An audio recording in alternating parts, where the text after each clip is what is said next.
Hello मेरे प्रिय विद्यार्थियों, आपका स्वागत है हमारे इस YouTube चैनल पे। तो आज हम लोग शुरुआत करने जा रहे हैं वास्तविक संख्या। वास्तविक संख्या यानी रियल नंबर। तो चैप्टर का नाम है वास्तविक संख्या। तो चैप्टर शुरू करने से पहले आप लोग को बता दें कि हमारे इस YouTube चैनल पे 10th का जो बुक है मैथ का, भारती भवन का उसका संपूर्ण सॉल्यूशन हमारे इस YouTube चैनल पे आप पा सकते हैं और समझ सकते हैं और आपका तैयारी औरों से बेहतर बना सकते हैं। तो मेरे साथ जुड़े रहें और चैप्टर को हम लोग शुरुआत करेंगे। कॉपी और पेन लेकर आप लोग बैठिएगा। कॉपी और पेन लेकर आप लोग बैठेंगे और जो भी यहाँ पढ़ाया जाता है, समझाया जाता है, उसको आप लोग नोट डाउन करते चलिए। जो अभी आप नोट डाउन कीजिएगा वो आपको फायदा करेगा कब? जब एग्जाम रहेगा आपका। एग्जाम के एक दो दिन चाहे 1-2 महीना पहले आपको शॉर्ट रिवीजन में बहुत काम आने वाला है। तो चलिए हम लोग चैप्टर की शुरुआत करते हैं। तो पढ़ेंगे वास्तविक संख्या यानी रियल नंबर। तो वास्तविक संख्या को पढ़ने से पहले हम लोग पढ़ेंगे संख्या के बारे में। किसके बारे में? संख्या के बारे में। तो क्या है संख्या? तो संख्या एक प्रकार का संकेत है। संख्या एक प्रकार का संकेत है जो किसी विशेष मान को धारण किए हुए रहता है। जैसे समझेंगे 2, 1, 0, √3, √2, √5, 4/3, 10/3, ये सब हो जाएंगे संख्याएं। जिसका कोई वास्तव में मान होता है वो कहलाते हैं संख्याएं। तो संख्या के भी 2 प्रकार होते हैं। संख्या के भी 2 प्रकार होते हैं। पहला होता है वास्तविक संख्या। वास्तविक संख्या जो आपका चैप्टर का नाम है, रियल नंबर। और दूसरा होता है काल्पनिक संख्या, इमेजिनरी नंबर। तो ये जो काल्पनिक संख्या है, इमेजिनरी नंबर है, ये क्लास 11th का ये टॉपिक है। क्लास 11th में जो हम लोग पढ़ेंगे इसको, क्लास 11th में। तो 10th का सिलेबस में वास्तविक संख्या के बारे में हम लोग को पढ़ना है और जो काल्पनिक संख्या है वो क्लास 11th में हम लोग पढ़ेंगे। तो इसके बारे में चर्चा नहीं करेंगे, वास्तविक संख्या के बारे में हम लोग चर्चा करेंगे। तो वास्तविक संख्या किसे कहते हैं? तो वैसा संख्या जिसे संख्या रेखा पर दर्शा सकते हैं। वैसी संख्या जिसे संख्या रेखा पे दर्शा सकते हैं वास्तविक संख्या कहलाता है। जैसे कि 2, -2, 3, -3 और जितने भी हैं संख्या 0, 1, जैसे कि रेखा पार दिए और रेखा पे हम लोग संख्या को दर्शाएंगे। 1, 2, 3, इस साइड हो जाएगा -1, -2, -3, -4। तो इस पर हम लोग जिस संख्या को दर्शाएंगे उसी संख्या को हम लोग वास्तविक संख्या कहेंगे।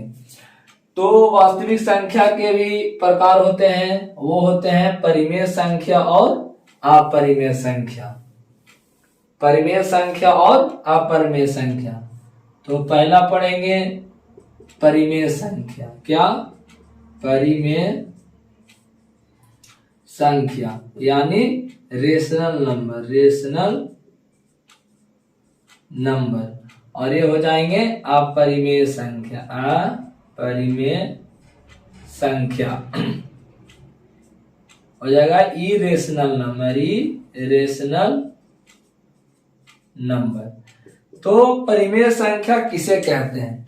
वैसी संख्या जो p बाई क्यू के रूप में रहता है उसे हम परिमेय संख्या कहते हैं, लेकिन q बराबर 0 नहीं होना चाहिए। जैसे समझेंगे p बाई क्यू के रूप में रहना चाहिए और जहां q नोट बराबर 0, मतलब कि q बराबर 0 नहीं होना चाहिए। जैसे कि समझेंगे एग्जाम्पल के थ्रू 4/1 कौन सा संख्या है? परिमेय संख्या। इसे p कहेंगे, इसको q कहेंगे, तो p बाई क्यू के रूप में है तो परिमेय संख्या कहलाएगा। एक और एग्जाम्पल लेंगे 6 तो बटा 1 कर सकते हैं, तो p बाई क्यू के रूप में आ गया, ये भी परिमेय संख्या है। अच्छा 0 एक परिमेय संख्या है, 0 एक परिमेय संख्या क्योंकि 0/1 कर सकते हैं तो यह परिमेय संख्या हो जाएगा। लेकिन 1/0 ये परिमेय संख्या नहीं होगा क्योंकि q बराबर 0 आ रहा है, तो ये परिमेय संख्या नहीं होगा। इसका जो मान होगा इनफाइनाइट होगा, मतलब कि अनंत होगा, ये परिमेय संख्या नहीं कहलाएंगे। अच्छा अपरिमेय संख्या क्या है?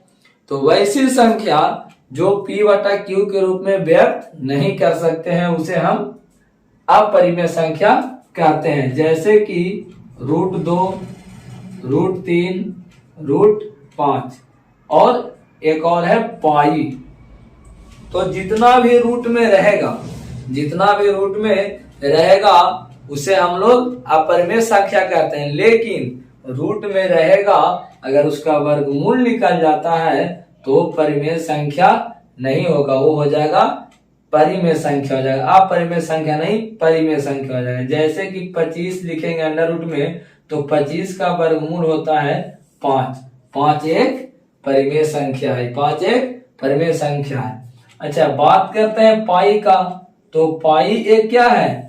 अपरिमेय संख्या है, लेकिन उसका जो वैल्यू होता है 22/7 वो होता है परिमेय संख्या।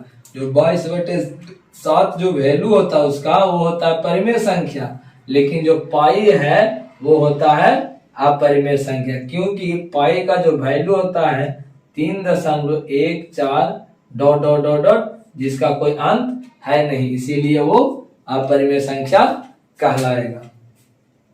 नेक्स्ट हम लोग बात करेंगे संख्याओं के बारे में।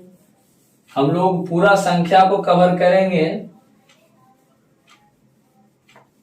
नेक्स्ट है हम लोग का सम संख्या। वैसी संख्या जिसे 2 से विभाजित करने पर पूरी कट जाता है उसे हम सम संख्या कहते हैं। दूसरा नंबर पर आता है विषम संख्या। वैसी संख्या जिसे 2 से भाग देने पर शेषफल 1 प्राप्त होता है उसे हम विषम संख्या कहते हैं। उसके बाद है विषम संख्या, उसके बाद है सअभाज्य संख्या। तो वैसी संख्याएं जिनका मासा 1 होता है, जैसे कि 2 और 3 कौन सा संख्या है? ये है सअभाज्य संख्या, सअभाज्य संख्या, सअभाज्य संख्या। ये दोनों का अगर मासा निकालेंगे HCF तो आएगा कितना? HCF निकालेंगे तो 1 आएगा, मतलब कि 2 और 3 का युग्म है, जो 2 3 संख्या का युग्म है वो क्या है? वो सअभाज्य संख्या है। अच्छा एक होता है भाज्य संख्या। तो वैसी संख्या जिसका गुणनखंड 2 से अधिक हो, जिसका गुणनखंड 2 से अधिक हो वो कहलाएगा भाज्य संख्या। अच्छा इसके अपोजिट है अभाज्य संख्या। तो वैसी संख्या जिसका 2 गुणनखंड हो, जिसका 2 गुणनखंड हो वो कहलाएगा अभाज्य संख्या, अभाज्य संख्या। एग्जाम्पल समझेंगे, जैसे कि 3 है तो 3 को कौन कौन काटेगा? 1 काटेगा और खुद 3 काटेगा, मतलब कि जिसका गुणनखंड 2 हो वो कहलाएंगे अभाज्य संख्या, जिसका गुणनखंड 2 से अधिक हो वो कहलाएंगे भाज्य संख्या। जैसे कि 6 ले लेते हैं तो 6 को कौन कौन काटेगा, 1 काटेगा, फिर 2 काटेगा, 3 काटेगा, खुद 6 काटेगा, मतलब कि इसका गुणनखंड कितना है, 2 से अधिक है, मतलब 4 गुणनखंड है, तो ये कौन सा संख्या हो जाएगा, ये हो जाएगा भाज्य संख्या। और अभाज्य संख्या जिसका गुणनखंड 2 हो वो भाज्य संख्या, जिसका 2 से गुणनखंड अधिक हो वो कहलाएंगे भाज्य संख्या। तो आप लोग सभी संख्याओं के बारे में आप ध्यान रखिएगा। तो चलिए हम लोग चैप्टर में एंट्री करते हैं। तो चैप्टर में एंट्री करने से पहले पढ़ेंगे परिमेयिका। तो परिमेयिका एक प्रकार का कथन है, परिमेयिका एक प्रकार का कथन है जिसमें कथन को सिद्ध किया जाता है। तो चलिए पहला करते हैं सिद्ध कथन को। तो पहला है यूक्लिड विभाजन परिमेयिका। यूक्लिड विभाजन परिमेयिका क्या है, तो यूक्लिड विभाजन परिमेयिका है 2 धनात्मक पूर्णांक है, 2 धनात्मक पूर्णांक है जिसमें अद्वितीय ऋणात्मक हल हम लोग को प्राप्त होता है, जिसमें Q और R हम लोग को प्राप्त होता है, और ये चारों से एक समीकरण का निर्माण होता है जिसे कहते हैं A बराबर BQ प्लस R, A बराबर BQ प्लस R, जो काफी इंपॉर्टेंट समीकरण है, जिसमें देखना है A क्या है, B क्या है, Q क्या है और R क्या है। A आपका हो जाएगा भाज्य, A आपका हो जाएगा भाज्य, और B हो जाएगा आपका भाजक, B हो जाएगा भाजक, और Q हो जाएगा आपका भागफल, Q हो जाएगा भागफल, और R हो जाएगा आपका शेषफल, R हो जाएगा शेषफल।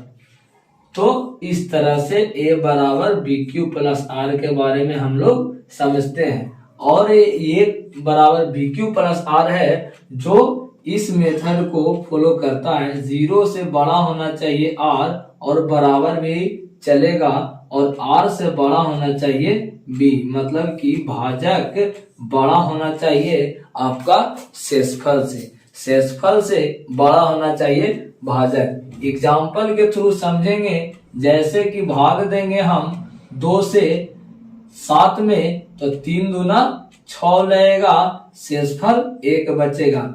इसमें जो 7 है आपका, जो 7 है वो है आपका भाज्य, और जो 2 है वो है आपका भाजक, 2 आपका है भाजक, और इसमें जो 1 है वो है आपका शेषफल, 1 है आपका शेषफल, और 3 है आपका भागफल, 3 है भागफल। तो इस मैटर को फॉलो कर रहा है या नहीं हम लोग चेक करते हैं। तो चलिए चेक करते हैं। 0 से बड़ा होना चाहिए R, मतलब कि 0 से बड़ा होना चाहिए शेषफल या बराबर होना चाहिए। तो 0 से R बराबर होना चाहिए, तो R यहाँ शेषफल कितना है, 1 है, मतलब कि 0 से बड़ा है, मतलब कि ये जो समीकरण है, जो रूल है वो फॉलो हो रहा है। चलिए आगे बढ़ते हैं। R से बड़ा होना चाहिए B, मतलब कि शेषफल से बड़ा होना चाहिए भाजक, शेषफल से बड़ा होना चाहिए भाजक। तो शेषफल से बड़ा है कि नहीं भाजक, शेषफल 1 है और भाजक 2 है, मतलब कि इस फॉलो को पूरा पूरी प्रयोग हो रहा है, इस रूल का पूरा पूरी प्रयोग हो रहा है। तो इस तरह से हम लोग चीजों को समझते हैं और आगे बढ़ते हैं। तो चलिए क्वेश्चन के माध्यम से हम लोग चीजों को समझेंगे कि कैसे A बराबर BQ प्लस R पर क्वेश्चन बनते हैं। तो A बराबर BQ प्लस R पर स्टेप बाय स्टेप जो मासा होता है वो निकलता है, मतलब कि A बराबर BQ प्लस R से हम लोग मासा निकालते हैं। क्या निकालते हैं, मासा।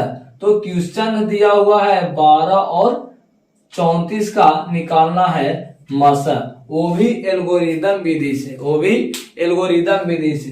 तो लगाएंगे फॉर्मूला। इसमें जो बड़ा होता है वो A होता है और जो छोटा होता है वो B होता है, मतलब कि जो बड़ा होता है वो भाज्य हो जाता है और जो छोटा होता है वो भाजक होता है।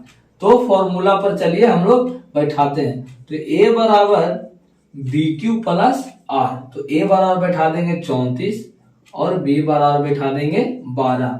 तो भाजक का काम क्या है, भाग देना। तो भाग देंगे तो 12 दूनी 24, मतलब कि शेष कितना बचा, शेष बचा 10। और कितना बार में गया, 2 बार में, मतलब कि भागफल 2 और शेषफल 10 बचा। ये काम तब तक करेंगे जब तक कि शेषफल 0 ना आ जाए। अब देखिए हम लोग बचपन में सीखे होंगे, जो भागा नहीं पड़ता है तो नेक्स्ट बार में जो भागा देता है उसी को यहाँ पर लाते हैं। तो 10 इकाई 10 लगेगा, मतलब कि जो भाग दे रहा था वो आ जाएगा कहाँ, भाज्य के रूप में। कहा जाएगा भाज्य के रूप में। और जो शेष बचा था वो भागा देने लगा, मतलब कि भाजक का रूप धर लिया। तो भाजक के रूप में यहाँ पर लिखेंगे। तो 10 इकाई 10, जब 10 इकाई 10 जाएगा तो कितना शेष बचेगा, 2 बचेगा, प्लस 2 लिख देंगे। अब फिर वही काम होगा, यहाँ 10 आ जाएगा तो यहाँ भी आप लोग 10 ले आइए, और जो शेषफल था वो भाजक का रूप धरेगा। तो 2 बचे 10, पूरा पूरी कट गया, मतलब कि 0 बच गया। तो कौन काटा लास्ट में, काटा 2। तो यहाँ पर जो मासा होगा, एल्गोरिथम विधि से मासा निकला, वो आ गया आपका आंसर 2 आ गया। 2 बचे 10, मतलब कि आंसर कितना आया, 2 आया। तो ये हो गया आपका एल्गोरिथम विधि, और ये हम लोग बचपन में पढ़े थे वो विधि हो गया। तो हम लोग को परीक्षा में पूछा जाता है ए वाला विधि, तो ए विधि से हम लोगों को बनाना है। तो इस चैप्टर का इंट्रोडक्शन समझिए, और चैप्टर का शुरुआत नेक्स्ट वीडियो में हम लोग करेंगे। तो ये चैप्टर का इंट्रोडक्शन था, तो आप लोग जुड़े रहे, इसके लिए बहुत बहुत धन्यवाद। वीडियो का अंत तक आप लोग आए, इसके लिए बहुत बहुत थैंक यू और धन्यवाद। और इसका नेक्स्ट वीडियो आपका इसी यूट्यूब चैनल पर मिल जाएगा। तो आज के लिए इतना ही रखते हैं, और बहुत काफी समय हो गया, और संख्या के बारे में आप लोग ध्यान रखिएगा और नोट करते रहिएगा, उसको याद रिवीजन करते रहिएगा। तो ठीक है, धन्यवाद, जय।